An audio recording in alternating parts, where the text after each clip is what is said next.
Across the globe, 2,800 dedicated soldiers and civilians at 23 locations in 11 time zones stand ready. This is SMDC.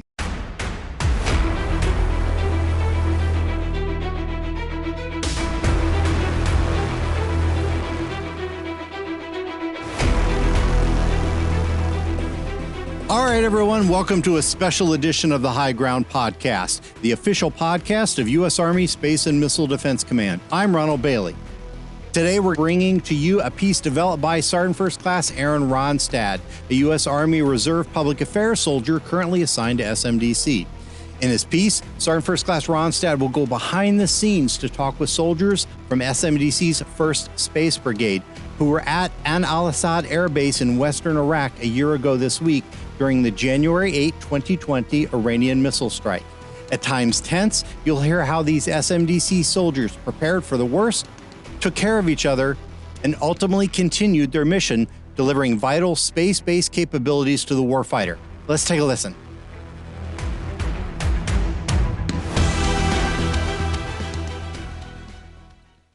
It's been more than a year now since Iran launched ballistic missiles at al-Asad airbase in Iraq, but it's still very fresh in the minds of the soldiers from Army 1st Space Brigade Forward Detachment 1, who were on the receiving end of the attack.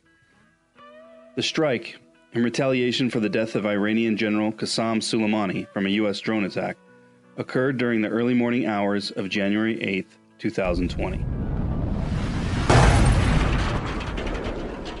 Whether or not the strike was intended to kill American service personnel and contractors is up for debate. Regardless, though, it came within a couple hundred yards of them.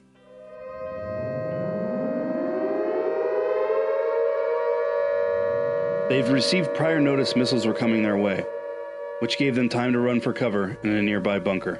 Major John C. Hoyt, commander of Detachment 1, describes the morning's events in detail. So we were in direct line with our sister company, and they actually called and said, hey, there's some rounds coming your way. Without any hesitation, Major Hoyt then ordered all of his soldiers into a nearby bunker. And during that time, we're grabbing sensitive items, and Sergeant Keller was taking accountability at the end of the hallway, and that's when the rounds started hitting.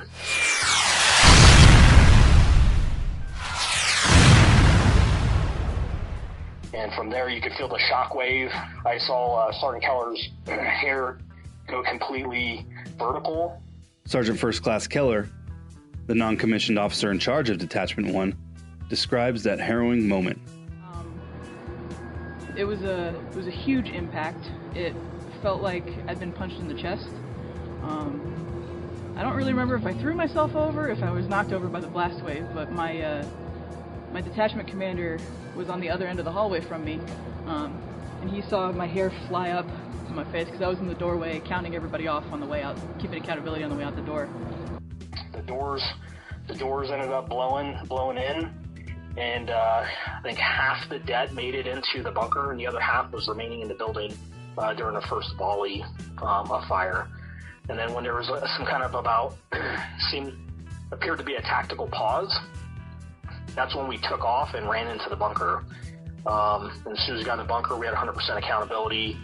All the NCOs did a great job, and my captains doing health and welfare checks, making sure we had everything, everyone was okay. And then more rounds started falling in, and then from there, because we have a mission to do, we had to maintain situational awareness of the area and what was going on, despite of all the rounds coming in. So myself and Captain Ford, we ran back into the building to establish comms and to check any messaging over chat. Captain Alex Ford, executive officer in charge of Detachment 1, explained what happened next. You feel everything kind of hitting and vibrating, doors rocking. And by the last impact of that first volley, the door to the backyard, we call it the backyard, but it's, the door to the yard that we had kind of fenced in actually blew off the hinges. And then you could smell the debris and the dust in the air. We had stuff getting kicked under doors, and immediately started kicking in, like, hey, we need to start figuring out what's going on. And then in the meanwhile, JTAGs continued to call us to let us know more rounds were coming. And then from there, we ran back into the bunker, and we did that several times throughout the night in between. And then once we got through all the volleys and it seemed like everything started to subside, you can hear, I believe it was the AC-130s, I believe they were shooting. And we didn't know what they were shooting at. So we're in the bunker, have no idea what's going on. And you can also hear small arms fire going on in one of the towers. Now, to this day, I don't know what they were shooting at. Whether or not small arms fire occurred that morning is unknown. An ammo cache was reportedly struck, though, which could have been what Major Hoyt heard. Numerous Det 1 soldiers also claimed to have heard rounds popping off, as well as the AC-130 gunship firing overhead. Sometime later, after the fourth volley of missiles, the all-clear was given to vacate the bunker. We emerged from the bunker. We took up defensive positions around our building and resumed operations as best we could to protect in case of the event of a ground assault. And we waited it out till morning. That the ballistic missile threat's over now. Newest biggest threat, newest biggest issue is a ground attack. So they said, hey, get prepped, get ready for a ground attack. You know, everybody kind of turned into the infantrymen. We put 4 soldiers on the roof with 2 of the light machine guns. We had a couple guys that were real good, real experienced with the light machine guns. Sergeant Elak, Sergeant Berger, Specialist Escobar, and Sergeant Evilsizer. You were great. And in that 4 people, you got a reservist that, his day job, he did construction. You got a vehicle mechanic. You've got a Seaburn NCO, and you've got a MI soldier. So not really the standard 11 Bravo that you would think of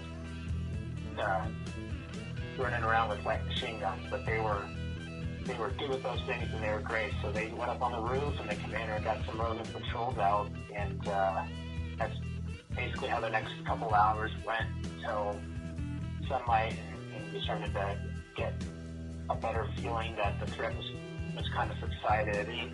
Throughout the night, when things got quiet, because we don't know what the Iranians were targeting. We don't know anything. It could have been us. It could have been anybody. But at that point, we're just waiting to see what our government and our leaders had to say on TV, just like anybody else, and see if there was going to be, some kind of response to it, or it ceased. So we're sitting here watching, President Trump give out a speech on the response and see what was going to happen, to see if there was more to come. And long story short, obviously there wasn't, but we all ended up sleeping in our in the workspace that entire night, and some of us pulling over 24 hours of shift and duty. Some people couldn't sleep, but they all we still maintained operations, and just continued on with the mission despite all that. Soldiers surveyed the damage and took in their surroundings after the attack. The biggest damage was right across the street, actually, where I think the first one hit. It was a huge crater, and in the middle of the night when it actually hit, when we went outside, it looked like the sky was on fire. The missiles had hit along the flight line, and I think they probably hit some fuel because it was just all on fire. Captain Ford, Sergeant First Class Keller, and Major Hoyt all reflected on the experience and what it meant to them. Very incredible. At the time, you don't really get a chance to think things through. You had maybe 2 or 3 seconds where you kind of panic. You quickly kind of shut that out and get to work, make sure people are safe and doing their job. But it was definitely the craziest thing I've been a part of and experienced. everything from feeling the ground shake from the shocks, the overpressure hitting you, debris kind of falling around you, the dust in the air kind of getting in your lungs all night. And then, the big thing was the unknown. We didn't really have a lot of information. Nobody really knows how to prepare for those kind of things. It's not something that you really expect to happen to you. People think about income or small arms and all sorts of other things that could happen, but nobody really thinks about a strategic weapon being targeted at you, so it's not really something people prepare for. So it was definitely, there's a lot of learning going on that night. The feeling when a ballistic missile strikes within a few hundred yards of where you're at is, say, like nothing else in the world. It was terrifying, but you do what you have to do to take care of your soldiers and to make sure everybody's okay. And all the leaders in that detachment did everything right that night, and all the soldiers did everything right that night to take care of themselves and each other. It was so much adrenaline, because you never know where the next missile's going to hit. You never know when the next round's going to come. You can hear the incoming on the big voice system, and JTACs did great. They called us, they would send their report and they would call us immediately. But you never know where the next one's actually going to strike. And it's scary. It's scary sitting here talking about it, remembering it. So. Yeah, absolutely. I mean, a lot of things go through your mind. So the way those things came in, it sounds exactly like a jet engine coming in right at you. And when it hits, it is nothing like I've ever experienced. Again, it was my fourth deployment. I've been hit by, like mortar rounds, rockets, things like that. And that was something that I don't know, it's unimaginable type of feeling. So obviously adrenaline was high. There was a lot of mixed emotions. Many of our soldiers were first-time deployers, very young, but very poised and ready and very resilient. So they did very well. No one hesitated. They did exactly what they were told, and they even brought in great ideas. So they all did what they were supposed to do. I couldn't, it was more like we did battle drills, and they executed, with great pride. This is SMDC.